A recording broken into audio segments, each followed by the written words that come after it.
My name is Randy Bigley. Joining me on the podcast from Colonel Crawford Schools, Superintendent Todd Martin. Good morning, Todd. Good morning. Thanks for having me in. Well, thanks for coming in again. It's been an interesting year this year. It's been kind of mass, no mass, and we had no mass and mass and no mass again. Highs and lows and more highs. Right, exactly. But you know what? You guys kind of adapt and go with it, correct? We have. Well, I think we made the best of a bad situation over the last couple of years. Yeah. Staff pitched in. The kids did their part. And, we got through it. We marched on through it. Yeah, you guys are in that you're in the last stretch of the year, right? We're in the return to normal stretch. Exactly. And we're enjoying every bit of it. I went to a preschool concert last night. Isn't that great that you can do that again? Yep, because these kids didn't get the opportunity last year to have that concert, and parents, grandparents didn't have the opportunity, and it was a packed house, and it looked like normal, and my heart was filled with joy. Isn't that great, though? Yeah, it was awesome. You don't realize what you miss until you don't have it, and then when it's back again, you're like, yeah, I missed that. Absolutely. Yeah. There's nothing better than watching little kids up there performing and, doing their thing, dancing and singing, and watching the beam and the twinkle in the eyes of the grandparents and parents, and awesome. It was wonderful, wonderful event. Very nice. So what else is happening in the schools? Well, we're still doing the projects. I kind of give updates every time I come on. The next phase this summer, we're taking, again, the ESSER dollars, federal dollars that for COVID to help make some renovations. And two big projects we have. The pool doors and windows will all be done. Okay. So we'll have tinted glass on the doors. When you're in the pool area, it'll look beautiful, new doors and windows that'll open. So if we want to get some airflow in there to improve the air quality, we'll be able to. And nice. We're excited about that. We're replacing all the air handlers and boilers in the north building. That's a big project. We're looking to get a company in too to clean out the duct work, and again, with a focus on air quality. Okay. I mean, I think everybody's taking advantage of these dollars to make their buildings safer. I know we've utilized it for that purpose. And it's also going to help us with our energy. We're going to see a huge savings on those boilers and how we do things in the north building, the older building that we're maintaining. So we're pretty excited about that and getting these projects underway. We're having a big project for our athletic boosters. We are blessed. Our athletic boosters bring in a lot of money through the reverse raffle and the Corvette that they raffle off each year. We're going to renovate the press box at the stadium, the home side. Wow, okay. Some years back we put the visitor press box up. Yeah. And now it's time and we're going to completely overhaul that thing. They're going to dedicate about $68,000. Wow, very nice. Yeah. It's a wonderful group. Those volunteers, we're able to do something like that, and I think it's really going to enhance the stadium. I'm bringing in a group called Student Painters. Okay. And we have an alumni who's in college right now, Brock Ritzoff. So he's going to kind of lead the project, prepping the bleachers and painting them up. So when you go down there for this fall for football, it should look really nice. Nice. Oh, wow. Okay. We're trying to do everything we can to make things appealing to the eye. Yeah, very cool. So we're pretty excited. Project coming up on April 30th. We're doing another Pita Wurst drive-through. Those are pretty popular during COVID. We didn't have any sit-down meals, but we had drive-through. You could order tickets through Lions Club, the Colonel Crawford Lions Club. Order the tickets, and for $16 you get 4 servings of Pita Wurst like you do at the Bratwurst Festival. Right. And if anybody wants a ticket, they can reach out to me and we'll get you taken care of. Again, April 30th from 11 to 2 will be the drive-through. We're pretty excited about that too. Yeah, very cool. Yeah. Yeah, so drive through and get your Pita Wurst. Yep, absolutely. Awesome. Sounds good to me. Trying to make sure I don't talk too much and go into one of your breaks. That's right. Well, I think we probably should recognize, we've had some very successful sports teams this year. The swim went to state, and we've had some football success and cross country and such. But the basketball set some records this year, boys basketball. Yeah. So I'd be remiss if I didn't at least talk about it. Sure, go ahead. I mean, some records they set: 26 wins. Wow. The most in school history. Yeah. Which is phenomenal. Yeah. #1 state ranking to finish a year. Never done that before. Wow. Yeah. Regional final appearance. Never done that before. I mean, you could go on and on what this group accomplished, and Coach Sheldon, pretty excited about it. Yeah, so, it was a great year. It was an exciting year this year, wasn't it? It was a great run. The Yeah. student section, they were into it. And Yeah. they were motivated, and the fans traveled well. We packed the house, and it was fun. Nice. You know, Okay, you don't yeah. know when you're going to get a run like that again. Right. But boy, we sure enjoyed it while we could. Very cool. Very cool. It's neat when those things happen, isn't it? Oh, absolutely. Yeah. Yeah. I guess another piece would be we had some staff changes about. First one I'll go into, our football coach had to step down Yeah. for health reasons, and you know we pray for Coach Taglevic every day. The community continues to pray for his healing, and you know we're with him. Sure. So we've made a transition there. Mr. Bruner, Jake Bruner, was our high school principal, is transitioning now to Dean of Students AD Okay. for next year, and that will allow him to be the head football coach as well. Okay. So that's a big transition for Mr. Bruner. He's been Yeah. principal for 10 years now. Yeah. So there'll be some changes there. We're excited about that. Our treasurer is also retiring. So we're transitioning Mr. Sheldon, David Sheldon, Yeah. from Dean of Students AD to our treasurer. Okay. Okay. You know, that came about, I had heard an example of another AD in Ohio who transitioned to be treasurer, and it made me think that we knew we were going to have to replace our treasurer. Mhm. I knew that Mr. Sheldon had a business background. Mhm. That's his degree. So we made contact with Mr. Sheldon, said, would you be interested in this transition?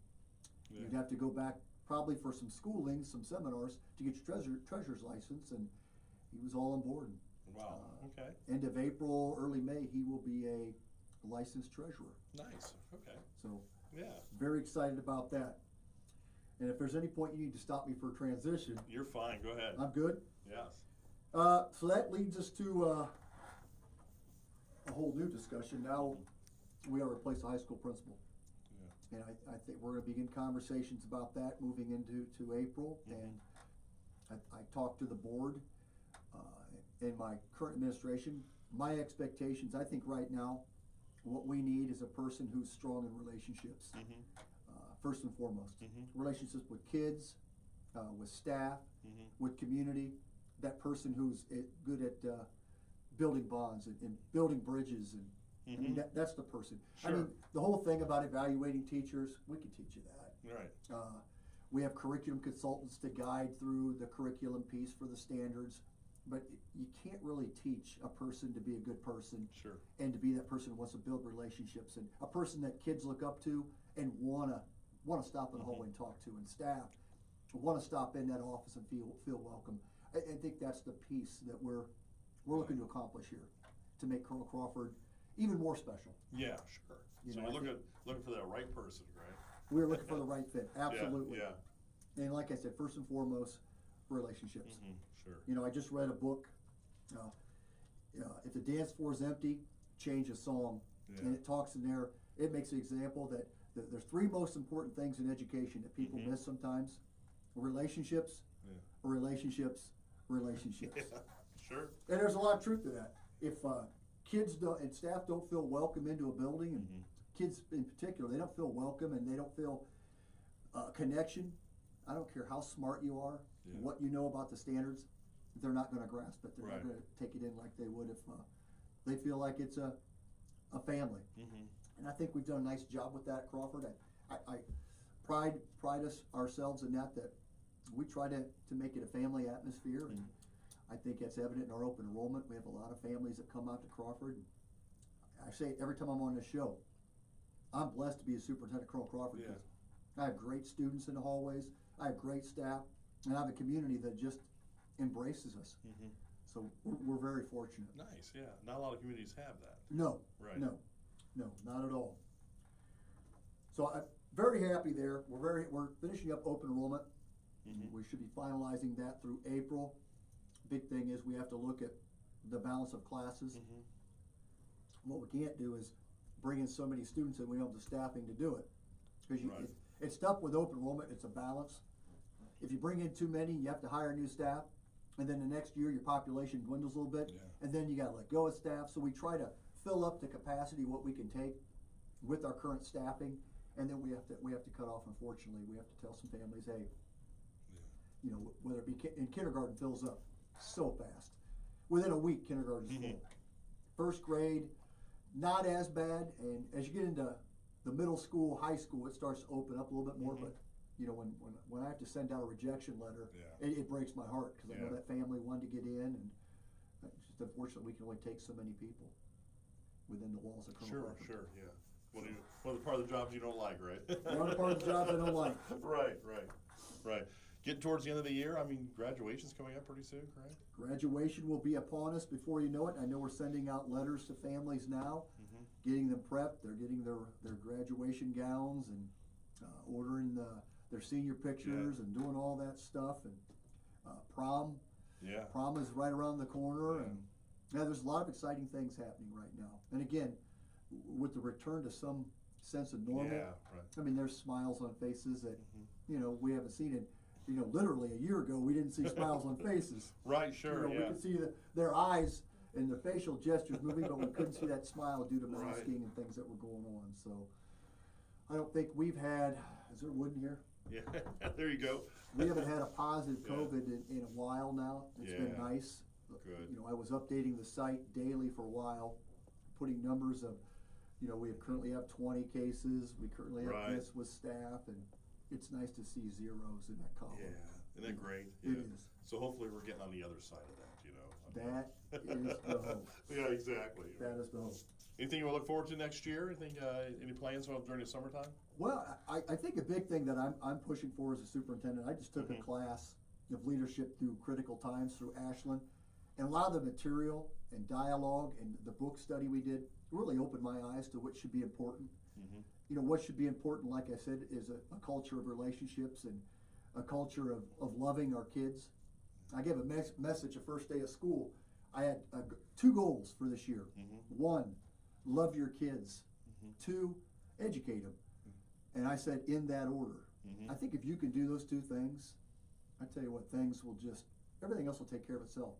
If you can come to work every day happy and love seeing those kids, it's going to reciprocate. They're going to love seeing you, and it's going to be an environment and a culture that everybody wants to be part of. Sure.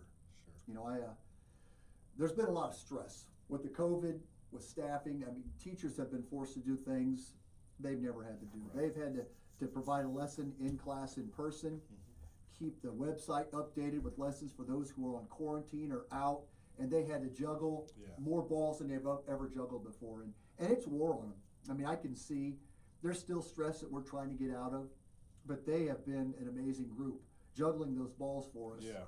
You know, they didn't get anything more for it, but you know, I praise them for the job they've done. I purchased a book for every staff member. 130 books I purchased, the district purchase, I should say. And the story is The Coffee Bean. Have you ever heard that book? I have not, no. It's by John Gordon and Damon West. And The Coffee Bean talks about when times are tough, like going into a pot of hot water. You could either be a carrot. When a carrot goes into hot water, it becomes soft and defeated. You could be an egg. When the egg goes in that hot boiling water, it becomes hardened. Like a personality that just, you know, is abrasive, doesn't want to be at work anymore. Or you could be a coffee bean. A coffee bean goes in that hot water, and rather than letting the environment impact it, it aromates the hot water around it, makes it an enjoyable piece. It impacts the environment. So I've challenged our staff through this book. Let's be coffee beans. Let's be that person that when the times get tough, the environment doesn't impact us, we impact the environment. We make it a better place. So I've had a lot of staff who have read the book already and who have made comments and reached out to me, and it encourages me. Nice. Because I know the book had an impact on me when I read it 2 years ago, and I read it again this year. And we even did a book study. The National Honor Society did a book study with our NHS members where they read the book, and I was delighted. They invited me to come in and kind of talk through the book study when it was done and share maybe personal stories of my life, and I was thrilled to be invited to do that, and I was thrilled to talk to those kids and to hear what they got from the book.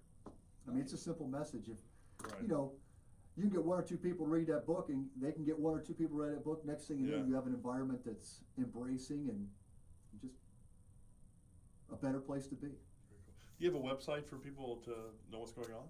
Yeah, they can visit www.cck12.org.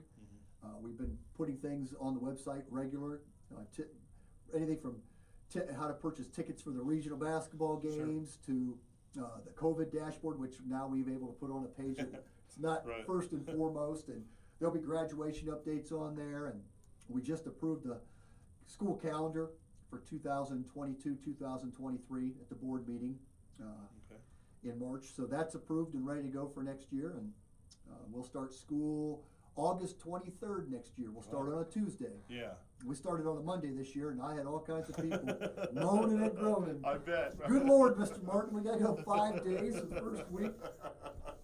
So we're good at listening. So we're gonna start a 4-day week and have another pleasant year, we hope. All right. Thank you so much, Todd. Thanks for having me on the show. Thank you.